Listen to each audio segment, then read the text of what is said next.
Hi, Steve. How Welcome. you doing? This is Steve Spur, everybody. And I wanted to bring him on here so that you guys could meet him and see why I was compelled to reach out to him and ask him about doing a class with me. A little background on me and Steve is that Steve was contacted by a colleague of mine to work on a missing persons case that I was working on, a missing hiker that we had. And I don't know if you know this, Steve, but I listened to the recording of your reading with my colleague. So she's the one who reached out to you and you did the reading with her. And she was a tough cookie. So she was really being hard on you. I was a little mad at her. I was a little mad because she was being really hard on you and she wasn't encouraging you or giving you positive feedback. And she was being very sort of closed down, and the difficult client, you know. And I listened to your reading and you were just unflappable. Like, you were fantastic. You stayed on point. Your answers were, I knew the answers were correct because I knew all the background on the case and I knew you were hitting all the points despite having to fight through some of that dynamic. And I was just super, super impressed by that. That was my first introduction to your work. Thank you. And then we became friends on Facebook. Maybe we already were, I don't remember. And then I started sort of following your posts. You make these beautiful posts almost every week. And I read them and I'm like, God, I really, really love that. And I agree with almost everything you say. One day I was meditating and my guide started kind of poking me and nudging me and saying, hey, you know what? Why don't you do a class with him? So I reached out and had no idea what you were going to say or what you were going to think. I had no idea. But I trust the guides. So when they say do something, I do it. And you were gracious enough to say yes. So I thought that was brilliant. And here we are. So I wanted my audience that they don't know you, and I just wanted them to get to know you a little bit. So we're going to just talk about that, some fun things about mediumship, and then I'll tell you guys at the end, how to find out about the class that we're going to do coming up here starting like next week. Great. So tell us a little bit about your background. I love, your story of how you got started as a medium, an unlikely medium. Kicking and screaming. They drugged me the whole way. Me too. I, Me I too. still ask, can I get out of this contract? Me This too. this live contract deal. Can I see my signature again? I think I was drunk when I signed that thing. Yeah, I actually agree with you on that. I felt the same way. I came in kicking and screaming for sure. So tell us a little bit about that and your background, your training, all of it. It's a long journey, but I know you'll sum it up for us. So I was raised in West Texas, which is Midland, Lubbock. Okay. I was 12 years old till I saw a tree over 8 foot tall. Desert conditions out there. After high school, I went to the racetrack. So I'm a cowboy working with horses for 20 years. Worked for the best trainers, Hall of Fame trainers in the country. Ran 2 horses in the Kentucky Derby. Just had an unbelievable life. If you were just to take that 20-year window, I could just retire and say, boy, that was the funnest ride I've ever had. Turns out I was an atheist. Yeah. Okay, didn't believe in heaven, didn't believe in God, didn't believe in anything. You know, didn't think I was going to live past 35 because I was 10 foot tall and bulletproof. Okay, I worked my guardian angel. I worked him to the bone.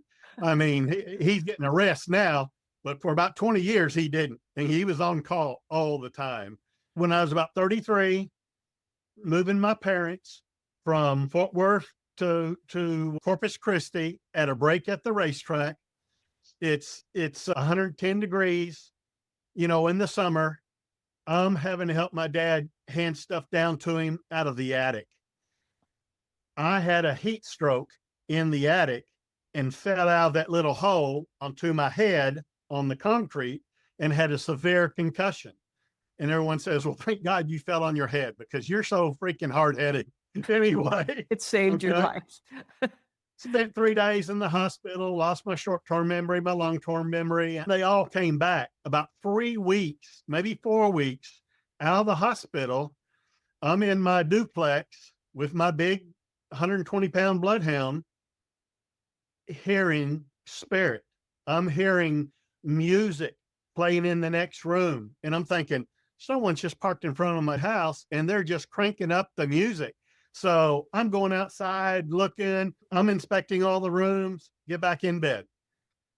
It does it again. Okay. And it keeps on doing it. And I'm going like, oh, this is from the fall. Okay. And then I start hearing voices, almost like there's a board meeting in the next room. And I'm hearing mumbling some words I hear. And I'm going like, what the hell is happening to me? And it keeps going on and on. I'll be out at the supermarket getting some food, buying some dog food, and I'll see spirit pop in behind someone. And they're kind of a smoky outline, but I can tell you exactly what they look like, what their glasses look like, how their hair is parted, if they have a mustache, they're high. I mean, just like I was given a description to the police department or something. And so they can do a sketch. I figured I was a functioning schizophrenic. And I'm in the Bible Belt. At the time I was living in Oklahoma. Okay. I'm not telling anybody. You tell anybody in the South that you're hearing voices and they're going to lock you up quicker than a jackrabbit going across the highway. So fast forward 7 years, I'm dating this woman in Texas, my wife, and I'm going to ask her I'm to glad marry me. that worked out for you. I tell her, well, first off, I see John Edwards at 3:00 in the morning. He's on the Best of Maury Povich. I was already familiar. I'd seen your TV shows and the psychic, but just out of curiosity, still didn't believe in any of this. Okay. Yeah. But seeing John Edward doing all this, I'm going like, how this is fixed. If it can be fixed, it is. Don't believe anyone can do this, but damn, he's good. He's a good showman, whatever, however he's doing it. And then he started talking about what happened to him when he started seeing spirit, when he started hearing voices, when he started doing that. I'm going like, oh shit, that's what happened to me. So I take my VHS, make a copy of that, go over to my future wife's house. I said, there's something I need to tell you. I think I'm a functioning schizophrenic because I hear voices. I see spirit sometimes and everything. And so I'm at least a little bit crazy. Oh no, that's a gift from God. No, I believe in everything. I said, well, let me show you this tape. And she sees the whole John Edward deal. I said, how do you think he's doing it? How do you think, is he recording people? Is he putting something in, or is he hypnotizing them? She goes, no, I think he's legit. I really do think he's legit. I'm going like, oh my God, I think I can do that. Okay. And then we just kind of leave it like that. She still wants to marry me. Thank God. 2 weeks later, she goes, hey, you want to go to the Dallas Psychic Fair? Whoa, why not? What do I got to lose? I'm not doing anything Sunday anyway. Takes me there, and I get my first reading from one of the best mediums in Dallas Fort Worth. He brought through both my grandparents, both my granddads by name, told me what they did for a living, told me what I did for a living. And at the time, I was working at the airport in a business office. All these things, I mean, he was hitting home run after home run after home run. Then he told me something that I'm the last person in my family to ever know the story about Elvis. Okay. And I'm going like, oh my God, this guy is so legitimate. And he ends the reading with, oh yeah, my spirit guides say you're going to be a medium and doing this right here at the psychic fair, and you're a medium. Oh, hell no. No, no. He just lost credibility with me when he said that. Okay. After a while, though, I believe this is legit. I believe people can talk to spirit. I just want to turn off the voices. Don't want to be a medium. Please just turn it off. I just want to learn how to turn it off. So I started going to some medium circles and some mediums with just the idea to learn something, to turn it off. How do y'all turn it off? I don't want it on 24/7. Yeah. These voices might keep me up till 2 or 3 o'clock in the morning, you know, Yeah. just want to turn it off. Well, number one, you got to meditate. Oh, I knew there was going to be a trick to it. I don't want to meditate. Don't want to have to meditate. So it took me probably 4 months to learn how. Both of us have ADD, right? So both of ADD, dyslexic, whole nine yeah, yards. yeah. You need to communicate with your spirit guides. What are spirit guides? Okay. I'm learning and learning, and they're getting me deeper and deeper. I see what they're kind of do. They're just kind of pushing me deeper into this, in the hole where I won't be able to dig out. So finally, my spirit guides go, you have this. This is a gift we gave you. And my spirit guide says, if you're driving down the highway and it's raining, and you see a woman and a child that has spun out and they're in the mud on the side of the road, what are you going to do? Well, I'm a cowboy. I was raised to be a good cowboy. I'm going to pull over and pull them out of the mud, or help them out any way I can, or give them a ride. They're going like, why would you do that? I said, it's the right thing to do, because they need to get back on the highway and go experience what they're supposed to do going down the highway. They said, exactly. That's the way mediumship works. And I had to think about it for a little bit, because they said, you're going to be helping people that have gotten off their path, that are stuck in the mud grieving, and get them back on their path so they can go experience the life that they signed up to experience in this lifetime.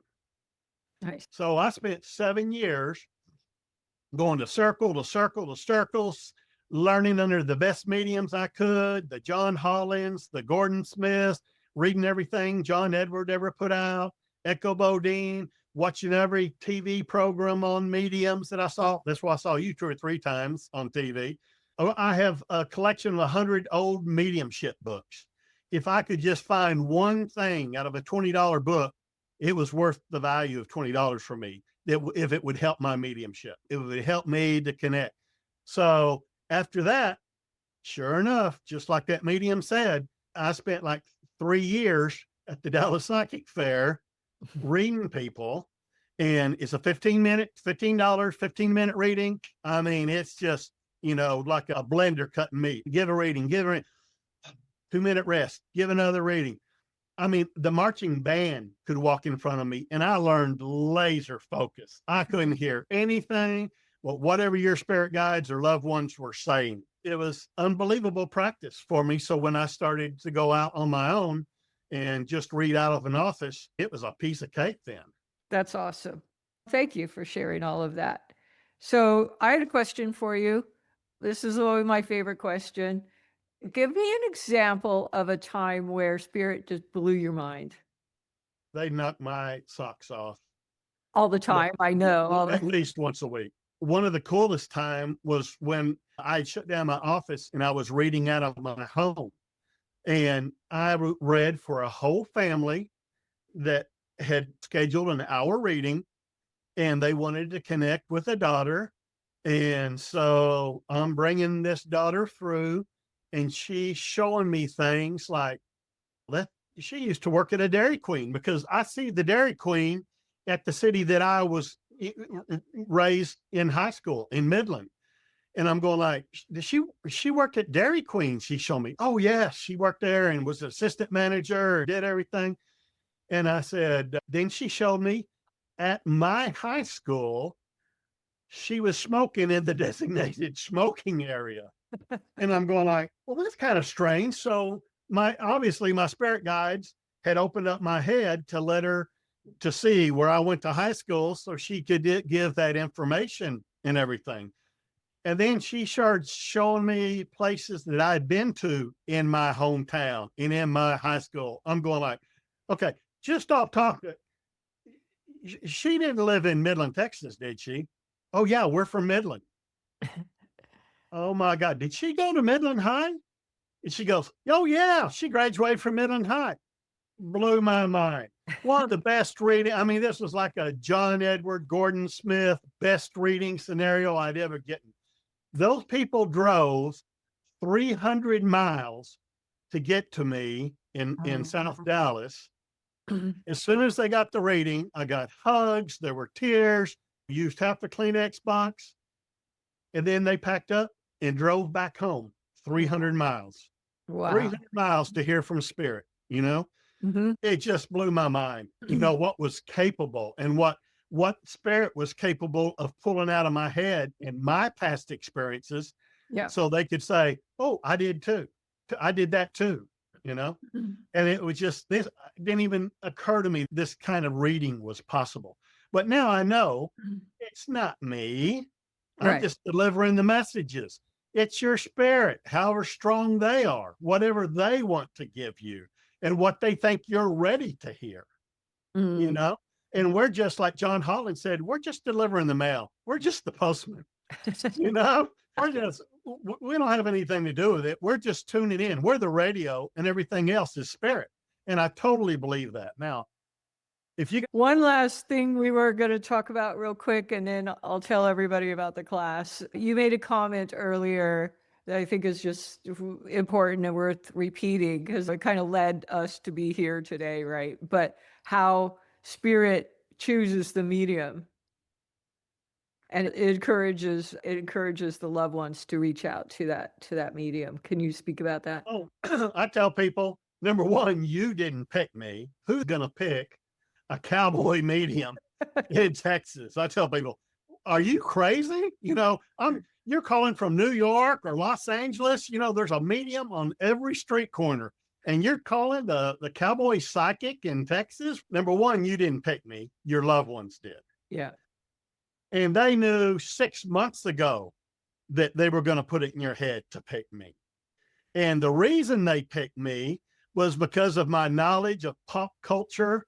And I love movies, and I can give you movies and descriptions of people and everything. They go around to every medium in the country and they go, "Oh, we're picking this guy. He's going to get a majority of the information that we want to pass to you. If I can't do it, they're going to pick somebody else. But somebody's going to get picked. And there's a reason for everything. Don't believe in coincidence anymore. I don't believe in chance." Okay. Yeah. So that's kind of how it works. So if you're drawn to take our class, there's a reason for it. Don't make spirit kick you in the butt. Okay. Just go ahead and sign up. Do it. I feel a gentle nudge. Don't let them, go crazy on you. Because a gentle nudge turns into a push eventually. Yes, it does. Yes, it does. So we are going to be teaching a class together, which I'm super excited about. It's going to be really fun. And it starts Sunday, the 9th at 6:30 p.m. on Eastern time. And I doubt there's going to be any good Sunday football games those weekends because they've kind of already played themselves out. But Kansas City and the Bills already played, so everything else is Oh dear, I forgot about the okay. football thing. Yeah. Yeah, that's okay. The class will be every Sunday for 3 weeks in the evening. And of course, if you can't make it, they're always recorded and you can go back and watch them later. But it's going to be much more fun because it'll be interactive and we're going to pair people up to do readings and practices. And it's going to be really fun. So I'm looking forward to it. And I hope you guys, listen to any nudges that are telling you to join us.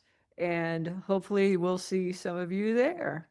So thank you, Steve, for coming on. It's going to be a blast. Yeah. And when I was learning from psychic mediums, if you can just learn one thing that's going to help one of your readings, it's worth it. And I try to take something from every single medium that I've ever studied with. And then that's how you became you, We Mhm. don't copy anybody. So it's very original stuff that you're probably not going to hear from anybody else. Yeah. Thank you. And we will see you on Sunday. Okay.